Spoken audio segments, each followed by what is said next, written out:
오늘 본문의 말씀은 일상생활에서의 율법에 대해서 말씀을 주시고 있습니다.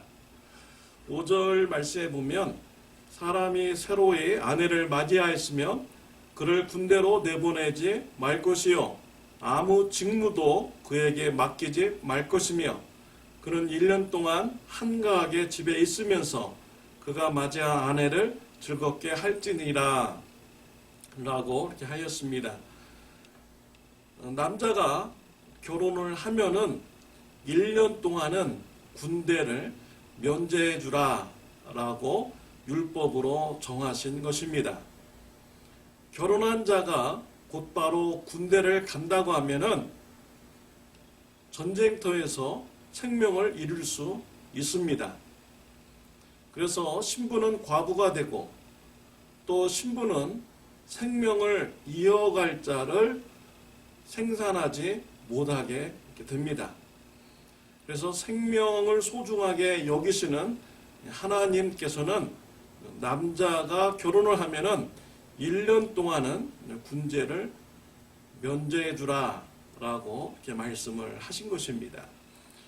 또 6절에 보면 사람이 맷돌이나 그 윗짝을 전당 잡지 말지니 이는 그 생명을 전당 잡음이니라 라고 했습니다. 6절에 보면 맷돌이라는 이런 단어가 나옵니다. 우리 현대의 오늘날에서는요 맷돌을 볼 수가 없습니다. 마켓에 가면은 이미 쌀이 우리가 먹을 수 있도록 다 가공을 거치었고 포장이 잘 되어서 판매가 됩니다. 밀가루도 마찬가지죠. 그냥 사와서 우리가 씻어서 또 여러 가지 재료를 합하여서 만들면은 음식이 만들어지는 것이죠. 그러나 모세 시대 때, 구약 시대에는 그렇지 않습니다. 맷돌로 곡식을 갈아야만이 음식을 해먹을 수가 있는 것입니다. 가난한 자가 돈을 빌리려고 이렇게 왔을 때 맷돌을 저장 잡지 말라라고 한 것입니다. 맷돌을 저장을 잡으면은 그 가난한 자가 그날은 밥을 먹을 수가 없는 것입니다. 모든 식구들이 다 굶을 수밖에 없는 것이지요. 그래서 가난한 자들을 배려해서 하나님께서는 맷돌을 저장 잡지 말라라고 말씀을 하신 것입니다. 또 10절과 11절 말씀해 보면은 가난한 자에게 돈을 구워줄 때는 전당물을 취하기 위해서 그 집에 들어가지 말라는 것입니다. 집주인이 전당물을 취하해서 나올 때까지 밖에서 기다리라 라고 하였습니다. 또 가난한 자의 전당물이라면은 해가 지기 전에 돌려주라는 것입니다. 겉옷을 저당 잡아서 돈을 빌려줬다고 할지라도요, 가난한 자의 겉옷이라면은 해가 지기 전에 그 겉옷을 돌려주라는 것입니다. 가난한 자가 겉옷을 다시 받아서 추운 밤을 따뜻하게 지내면은 그 자신에게 돈을 빌려준 사람을 위해서 하나님께 축복을 빌어준다라는 것입니다. 이와 같은 하나님의 그런 율법을 본다 하면은 하나님의 마음을 알 수 있습니다. 하나님께서는 가난한 자들을 사랑하시는 이런 하나님이신 것입니다. 우리의 주위에 가난한 자들이 있습니까? 하나님께서는 그들을 사랑하신다는 것을 알고요, 그들을 배려하는 삶을 사시는 저와 여러분들이 되시기를 바랍니다. 7절에 보면은 사람이 자기 형제 곧 이스라엘 자손 중 한 사람을 유인하여 종으로 삼거나 판 것이 발견되면 그 유인한 자를 죽일지니 이같이 하여 너희 중에서 악을 제할지니라 라고 했습니다. 7절의 말씀은 사람을 유인해서 종으로 삼거나 인신매매하는 자들에 대한 이런 율법인 것이죠.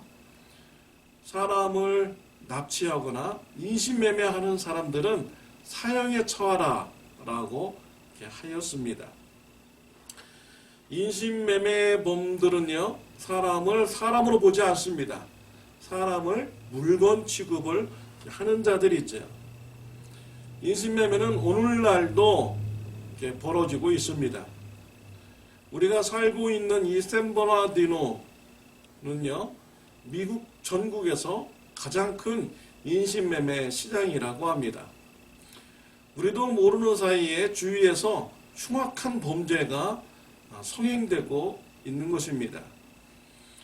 정신병자들은 인신매매단의 타겟이 된다고 합니다. 그들의 장기를 빼내어서 판매한다고 합니다. 전 세계에서 7만 명에서 5만 명이 되는 이런 사람들이 인신매매의 피해를 당하고 있다라고 통계가 나와 있습니다. 인신매매를 당하면 80%는 성매매의 일을 강요당하고 또 20%는 노동 착취를 당한다고 합니다. 인신매매 범죄는 없어져야 하는 이런 범죄입니다. 하나님은 인신매매 범죄를 싫어하시며 사형에 처하라 라고 하셨습니다. 약한 자들을 사랑하시는 하나님의 말씀인 것입니다. 8절에서 9절에 보면은 너는 나병에 대하여 삼가서 레위 사람 제사장들이 너에게 가르치는 대로 네가 힘써 다 지켜 행하되 너희는 내가 그들에게 명령한 대로 지켜 행하라. 너희는 애굽에서 나오는 길에서 내 하나님 여호와께서 미리암에게 행하신 일을 기억할지니라 라고 했습니다. 나병 환자에 대해서 말씀을 주시고 있습니다. 나병에 걸리면 사회적으로 격리가 됩니다. 가족으로부터 격리가 됩니다. 또 성전으로부터 격리가 됩니다. 다른 사람들에게 나병을 전염시켜서 죽게 할 수 있기 때문입니다. 그런데 나병의 말씀을 주실 때 미리암을 언급을 하고 있습니다. 미리암은 모세의 누나입니다. 모세에게는 아론이라는 형과 미리암이라는 이런 누나가 있었습니다. 민수기 12장에 보면 미리암과 아론이 모세가 구스 여자와 결혼했다고 하면서 비방을 합니다. 성경학자들은 모세가 광야 40년 생활하면서 목자로서 삶을 살죠. 이때 구스 여자 십보라와 결혼하게 됩니다.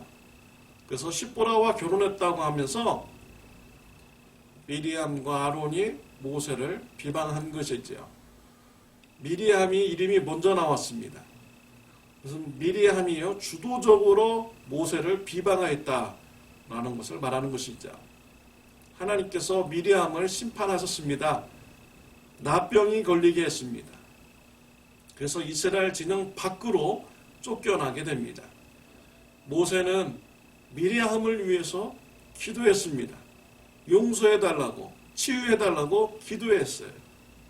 하나님께서 은혜 베풀어 주셨습니다. 7일 만에 미리암을 고쳐주셨습니다. 이때 이스라엘 백성들은요, 그 진영이 움직이지 않았습니다. 모두 다 미리암을 기다렸습니다. 미리암이 회복이 되어서 진영으로 들어올 때까지 기다려 주었습니다. 나병 문제를 얘기할 때 미리암의 이름을 다시 한번 상기시키는 것은 나병 환자들에 대한 하나님의 그런 생각을 비춰주시는 것입니다. 나병이 걸렸을지라도 그를 배려하고 그가 나을 수 있도록 기도하라는 것입니다.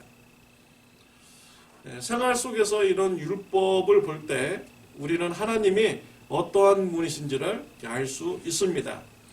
하나님은 저와 여러분들을 사랑하십니다. 생명을 소중히 여기시는 분입니다. 인권을 존중하시는 분입니다. 병든 자를 사랑하시는 분입니다. 약한 자를 사랑하시는 분입니다. 이런 좋으신 하나님이라는 것을 우리가 율법을 통해서 알 수가 있습니다. 저와 여러분들이 예수님을 영접함으로 하나님의 자녀가 되었습니다. 하나님의 백성이 되었습니다. 하나님께 속한 자가 되었습니다. 하나님께서 예수 그리스도를 통해서 그의 피를 흘려서 우리가 죄사함 받게 하고 구원받게 하여 주신 것이죠. 이런 좋으신 하나님의 사랑 이웃에게 전하시길 바랍니다. 예수님의 십자가의 피를 이웃에게 전하시길 바랍니다. 예수님을 영접함으로써 생명을 소중하게 여기시는 하나님, 인권을 존중하시는 하나님, 병든 자를 사랑하시는 이런 하나님의 자녀가 되는 이웃들이 되도록 예수님의 복음을 전하는 저와 여러분들이 되시기를 바랍니다. 기도하시겠습니다. 하나님 아버지 감사합니다. 우리를 사랑하시고 존중해 주시는 이런 하나님을 우리가 믿고 자녀가 되게 해주심을 감사합니다. 우리 주위에 예수님의 복음을 전함으로써 이웃들도 하나님의 자녀가 되는 귀한 축복을 받도록 우리를 사용하여 주시옵소서. 예수님의 이름으로 기도드렸습니다. 아멘.